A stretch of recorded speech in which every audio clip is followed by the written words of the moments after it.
Students, आज के इस लेक्चर में हम सीड से जुड़े हुए कुछ टॉपिक्स को कवर करेंगे। पहला, structure of seed. Second topic will be the seed dormancy and third will be importance of seed formation for plants. So let's start with structure of seed. जैसे कि आपको मालूम है कि सीड जो है वो ओव्यूल के ट्रांसफॉर्म प्रोडक्ट्स हैं, मतलब कि सीड जो है वो पोस्ट फर्टिलाइजेशन प्रोसेस के ऐसे प्रोडक्ट्स हैं जो ओव्यूल से डेवलप हुए हैं। We can define seed as ripened ovules are known as seed। Okay, तो ये ओव्यूल आप देख रहे हो, जैसे ही फर्टिलाइजेशन प्रोसेस कंप्लीट होती है तो जाइगोट से एम्ब्रियो, पीई से एंडोस्पर्म, ओवरी से फ्रूट और इन ओव्यूल से सीड्स बनने शुरू हो जाते हैं। तो ये जो सीड बनता है, यहाँ पर ये मैंने एक एक्सटर्नल व्यू दिखाया है एक चिकपी सीड का। ये डाइकोटिलेडोनस प्लांट का सीड है और इसके बाहर आप देख रहे हो कि एक ब्राउन कवर होता है। आप सब ने सीड देखा है, तो सबसे बाहर वाले इस कवर को सीड कोट कहा जाता है। सीड कोट एक प्रोटेक्टिव कवर है जो इसके अंदर एम्ब्रियो को, जो अभी मैच्योर नहीं हुआ है और it has to develop into the future plant, तो उसको प्रोटेक्शन करने के लिए हार्ड कवर, जिसको आप सीड कोट कहते हैं। सीड कोट की दो लेयर्स हो सकती हैं। सबसे बाहर वाले को हम कहते हैं टेस्टा और उससे इंटरनल लेयर को हम टैगमेन का नाम देते हैं। टेस्टा एंड टैगमेन ये डिपेंड करते हैं कि ये दोनों लेयर्स होंगी या नहीं, कि हमारा ओव्यूल कैसा था। जैसे अगर हमारा ओव्यूल यहाँ इस केस में बाई टैगमेन है, इसके पास ये दो कवर हैं, ये बाहर का पहला कवर, ये इसका इंटरनल सेकंड कवर। तो बाहर का जो एक्सटर्नल कवर है इससे हम टेस्टा कहेंगे कि डेवलप होती है, और इंटरनल जो कवर है वो उससे टैगमेन नामक लेयर डेवलप होती है। तो testa and tegmen they are two layers of the seed coat. Okay, अब इस सीड पे आपको एक स्कार दिखाई देता है, एक छोटा सा निशान दिखाई देता है, ये स्कार हिलम कहलाता है। और ये है क्या, तो इसके लिए एक बार फिर से ओव्यूल को देखो। ओव्यूल में इसकी जो स्टॉक है इसको हम कहते हैं फ्यूनिकल, ठीक है। और फ्यूनिकल जब ये पूरा ओव्यूल सीड में बदल जाएगा तो इस फ्यूनिकल को आप सीड की स्टॉक कहेंगे। उसमें भी ये स्टॉक होती है जिससे कि वो फ्रूट की बॉल के साथ अटैच होती है। ओके, तो जब उस सीड को आप उस फ्रूट से अलग करते हो तो वो जो छोटा सा स्कार जहां पर ये फ्यूनिकल अटैच थी, वो स्कार उस सीड पे रह जाता है।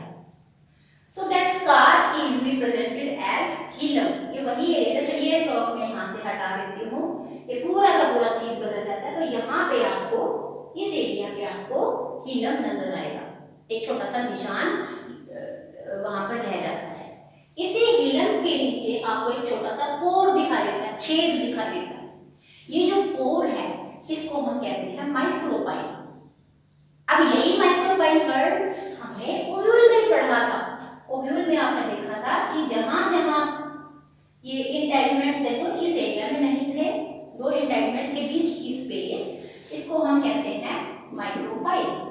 और इस माइक्रोपाइल का ओव्यूल में क्या रोल था, आपने पढ़ा था कि यही वो एरिया है जहां से पोलन ट्यूब आती है मेल गैमेट्स को लेके, और इसी एरिया से वो एम्ब्रियो सैक में जो एग और पोलर न्यूक्लियाई वहां तक इन मेल गैमेट्स का जो है वो जाना होता है। वो इस वजह से, क्योंकि पोलन ट्यूब की एंट्री माइक्रोपाइल से हुई है। ओके, तो इसमें से एक मेल गैमेट जो है इस एग के साथ फ्यूज कर लेता है, दूसरे वाला पोलर न्यूक्लियाई के साथ फ्यूज करता है। तो यहाँ तो माइक्रोपाइल की का जो रोल रहा था, that was that is the space through which the pollen tube will enter in the ovule। लेकिन अगर हम बात करें इस सीड की, यहाँ पे माइक्रोपाइल का क्या रोल है, एक्चुअली सेम स्पेस तो वही है, लेकिन यहाँ इसका रोल अलग हो जाएगा। सीड में माइक्रोपाइल का रोल रहता है कि this is the space, this is the area through which water and oxygen will enter in the seed. इसी स्पेस से अंदर जो एम्ब्रो होगा, उस एम्ब्रो को जर्मिनेशन करने के लिए वाटर भी चाहिए, उसको ऑक्सीजन भी चाहिए, तो उसके लिए जो एंट्री है ऑक्सीजन और वाटर की, वो इसी माइक्रोबाइल से होती है। ओके, तो ये तो हुआ एक्सटर्नल व्यू। अब बात करते हैं इसके इंटरनल व्यू की। आप यहाँ देखेंगे इसी सीड को मैंने स्प्लिट कर दिया है। मैंने कहा था कि डाइकोटिलेडोनस प्लांट का सीड है, तो इसमें दो कोटिलेडन्स हैं। ये जो रेड कलर का स्ट्रक्चर दिखाया मैंने, ये इसके एम्ब्रियो को रिप्रेजेंट करता है। इसके टिप को प्लूमल कहते हैं, और इसके नीचे वाली जो टिप है इसको हम रेडिकल कहते हैं। प्लूमल से बाद में शूट बनेगा और रेडिकल से बाद में रूट सिस्टम डेवलप होगा। लेकिन इसके कोटिलेडन्स यहाँ पर आपको कोई इलोंगेटेड से स्ट्रक्चर नहीं दिख रहे हैं, क्योंकि ये स्वोलन है, फ्लैशी है, इनमें फूड है। और ये फूड किसके लिए है? वो इस एम्ब्रियो के लिए है। ओके, अब यहाँ पे कोटिलेडन्स फूड इसलिए स्टोर कर रहे हैं क्योंकि ये एक नॉन एंडोस्पर्मिक सीड है, बिकॉज इस सीड के अंदर एंडोस्पर्म शुरू की स्टेजेस में ही कंज्यूम हो चुका है। So the duty of storing food is now taken over by the cotyledons. Okay, तो ये तो हुआ इसका इंटरनल स्ट्रक्चर। तो इन दोनों को स्टडी करने के बाद, इंटरनल और एक्सटर्नल व्यू देखने के बाद, हम बेसिकली तीन चीजें सीड के बारे में, स्ट्रक्चर के बारे में याद कर सकते हैं।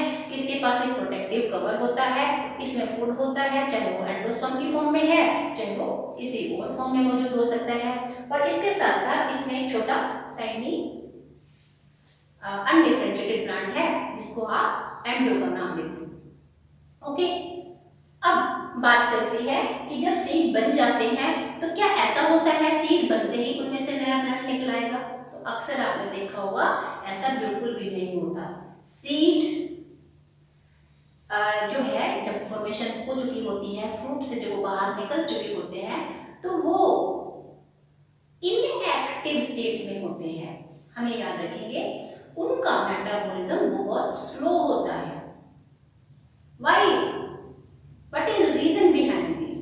Why they have lowered down their metabolism process? और इससे भी पहले हम जाने कि उन्होंने लोअर जो लो किया है अपने मेटाबॉलिज्म को स्लो किया है, ये उन्होंने ऐसे कैसे किया? वो ऐसे होता है कि जब एक सीड बन जाता है, इसका मॉइस्चर कंटेंट 10 से 15% रह जाता है। The moisture content in a dry seed is 10 to 15% by its mass. And because there are dry conditions inside the seed, that's why it is inactive. It is metabolically slower. Why? Because the seed is waiting for the optimum conditions. आपको मालूम है seed में food भी है, seed के पास एक cover भी है, लेकिन जब जर्मिनेशन होना है, एम्ब्रियो से नया प्लांट बनना है, तो उसके लिए उसे बहुत सारी कंडीशंस चाहिए। जैसे ऑप्टिमम टेम्परेचर, उसे टेम्परेचर चाहिएगा, उसे ऑप्टिमम मॉइस्चर कंटेंट चाहिएगा, मॉइस्चर चाहिएगा। Okay, it will also need oxygen, means aerobic conditions will be required. Why oxygen? Because oxygen से ही respiration process चलेगी, और respiration process is the source of energy for the embryo development. Okay, तो temperature optimum इसलिए बोला क्योंकि ये species to species vary करता है। हर species के लिए temperature की conditions अलग-अलग हो सकती हैं। ऐसे ही moisture content, oxygen हो गया, इसी तरीके से pH of the soil, and also in some of the cases the light can play the role. Light सब में नहीं जरूरत पड़ती है। सॉइल में जब आप सीड को डालते हो तो वहाँ लाइट का कोई ज़्यादा रोल नहीं होता है, पर कुछ सीड्स में लाइट की हेल्प से जर्मिनेशन हो जाता है। तो that such type of seeds are photoblastic seeds. So we are not mentioning that the most of the angiosperm they don't need the light. कुछ स्पीशीज को इसकी जरूरत पड़ती है। तो ये कंडीशंस जब तक उसे सीड को नहीं मिलती हैं तब तक वो डोरमेंट इनएक्टिव रहता है, and that inactive condition, that metabolically slower condition is known as seed dormancy. Okay, seed dormancy can be defined as the condition, the state of seed when it is inactive, when it is not showing the germination process. Okay, and this is because it is not getting the conditions required for the germination. ये याद रखिएगा, seed dead नहीं है. Okay, seed dead नहीं है, seed viable है, seed germinate कर सकता है, लेकिन वो सिर्फ वेट कर रहा है कि उसके आसपास ऐसी कंडीशंस हो जिससे वो जो एम्ब्रियो जब धीरे धीरे प्लांट में बनेगा, में कन्वर्ट होगा, तो वो प्लांट जो है उसको कोई डेवलपमेंट में उसकी कोई हिंड्रेंस ना हो. ओके, तो ये जरूरी है. और इसके लिए मैं आपको दो एग्जांपल्स आपकी एनसीईआरटी बुक का देती हूँ, जिसमें ये आपको थोड़ा सा आइडिया लग जाएगा कि डोरमेंसी कितने लंबे टाइम तक चल सकती है.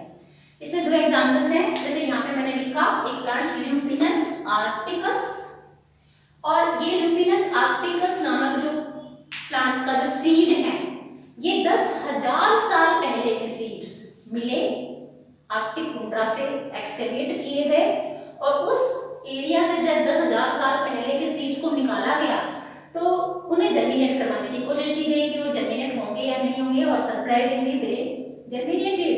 दैट मीन वो वाइबल थे. और कोई भी प्लांट, जैसे इस केस में कुछ प्लांट्स तो इतने सालों तक भी डोरमेंट रह सकते हैं. Again why they were dormant? Because they were not having the suitable conditions for the germination. दूसरा एग्जांपल जो दे रखा है आपकी बुक का, वो है फिनिक्स डैक्टाइलिफेरा. और इस फिनिक्स डैक्टाइलिफेरा या डेट पाम के, जिसको डेट पाम भी कहते हैं, इसके पोलन ग्रेन्स, सॉरी इसके सीड्स 2000 साल पहले के मिले, और इतने पुराने सीड्स भी सुटेबल कंडीशंस में, ऑप्टिमम कंडीशंस में उन्होंने जर्मिनेशन कर लिया. सो याद रखिएगा, seed dormancy is also a developmental process. एक ऐसी प्रोसेस है जिसमें वो एक्चुअली उसमें सीड के अंदर जो छोटा सा एम्ब्रियो है उसको एक तरीके से सेफ रखते हैं कि अभी बाहर नहीं निकलना, अभी कंडीशन सेफ नहीं है. ओके, नाउ थर्ड टॉपिक कि अब जब सीड बनते हैं तो इससे प्लांट को बेनिफिट्स क्या क्या होते हैं. तो सबसे पहला बेनिफिट तो यही पे आप देखो, इसके बाहर इतना जैसे 2 डबल लेयर्ड प्रोटेक्टिव कवर है, सीड कोट है, और आपको मैंने बताया था कि ये सीड कोट जब तक रप्चर नहीं होता तब तक एम्ब्रियो इसमें से बाहर नहीं निकलेगा. तो ये काफी हार्ड कवर है जो एम्ब्रियो को प्रोटेक्शन देता है. तो फर्स्ट पॉइंट आप लिख सकते हो, the seed protects the young embryo. ये हो सकता है पॉइंट. हाँ, ये जरूर है कि जब इस माइक्रोपाइल से वाटर अंदर जाएगा तो उसकी कंडीशंस रीहाइड्रेट हो जाएंगी. मतलब जो मॉइस्चर सिर्फ अभी कितना है, 10 से 15% है. फिर धीरे धीरे कंडीशन जब इसमें ऑप्टिमम होने शुरू होंगी, मतलब अंदर पानी जब जाएगा तो मॉइस्चर का कंटेंट बढ़ेगा, तब रीहाइड्रेशन के बाद ये सीड कोट भी रप्चर हो जाता है, टूट जाता है, और उसके टूटने के बाद ही एम्ब्रियो बाहर निकलेगा. ठीक है, तो पहला पॉइंट हमने लिखा इंपॉर्टेंस में, it helps in protection of the young embryo. दूसरा पॉइंट आप देख सकते हो कि अभी एक छोटा सा प्लांट का जो फॉर्म है, ना तो इसके पास अभी शूट है, इस पर कोई लीव्स आ रही हैं, कुछ ऐसा स्ट्रक्चर नहीं है, तो अभी तो इसे डेवलप करना है. तो जब तक ये डेवलपमेंटल प्रोसेसेस के लिए इसकी जो फूड की रिक्वायरमेंट होगी, खुद तो अभी ये डिपेंड पूरी तरीके से सीड पे करता है. इंडिपेंडेंट तब होगा जब इसे खुद की लीव्स आ जाएंगी, फोटोसिंथेसिस करेगा, तो तब तक इसके पास जो फूड रिजर्व है वो कहाँ पे है, इस सीड के अंदर है. तो food is stored inside the seed for the development of embryo. Okay, or the development of plants from the embryo. तो 2 पॉइंट आप लिख सकते हो, प्रोटेक्शन. सेकंड पॉइंट आप लिख सकते हो, it helps the seeds stores food for the embryo. Third point आप क्या लिख सकते हो, जैसे इसमें एक एग्जांपल आपको मैं देती हूँ कैलोट्रोपिस का. सपोज एक प्लांट हम लेते हैं और इस प्लांट में ये फ्रूट आया, फ्रूट के अंदर सीड बने, और जब ये फ्रूट राइप हो गया तो ये राइप होने के बाद इसके सीड्स मान लीजिए आसपास गिर गए. तो जिस प्लांट का जो फैलाव है ये किन किन एरियाज तक, किन किन एरियाज में कवर कर सकता है। अगर ये सीड यहीं पे गिर रहे तो क्या होगा, यहीं पे जर्मिनेट कर जाएंगे और ये जो प्लांट है इसकी प्रोपेगेशन सिर्फ कुछ एरिया तक ही लिमिटेड रहेगी। लेकिन अगर ये प्लांट चाहता है कि अलग अलग साइट्स पर जाके ये ग्रो करे, क्योंकि जरूरी नहीं है यहाँ पर जहाँ पे ग्रो कर रहा है यहाँ पे जो कंडीशंस हैं वो हमेशा इसके लिए फेवरेबल रहे, तो जरूरी होता है कि प्लांट का डिस्पर्सल हो अलग अलग एरियाज में, अलग अलग लोकेशंस में जाएं, जिससे कि जब भी कोई कंडीशन चेंज हो तो एटलीस्ट इनकी स्पीशीज के कुछ प्लांट्स वहाँ पर अलग एरिया में होने की वजह से सेफ रह सके या ग्रो कर सके। तो डिस्पर्सल में भी बहुत बार सीड्स ही मदद करते हैं। इसका जैसे मैंने एग्जांपल अभी मैं दे रही थी कैलोट्रोपिस, और इसके सीड्स अक्सर आपने समर सीजन में आपने देखा होगा एक छोटा सा ब्लैक सा स्ट्रक्चर आपको दिखता है और इसके ऊपर आपको ऐसे लिंक्ड व्हाइट से कलर के ऐसे बाल से दिखते हैं, हेयर दिखते हैं और ये हवा में उड़ते फिरते हैं। तो ये एक्चुअली इसका सीड है और ये इसके हेयरी जो एक्सटेंशन है इसकी वजह से ये सीड हवा में उड़ पाता है और उड़ने की वजह से ये सीड जो है इधर से उधर अलग अलग लोकेशंस पर जा सकते हैं।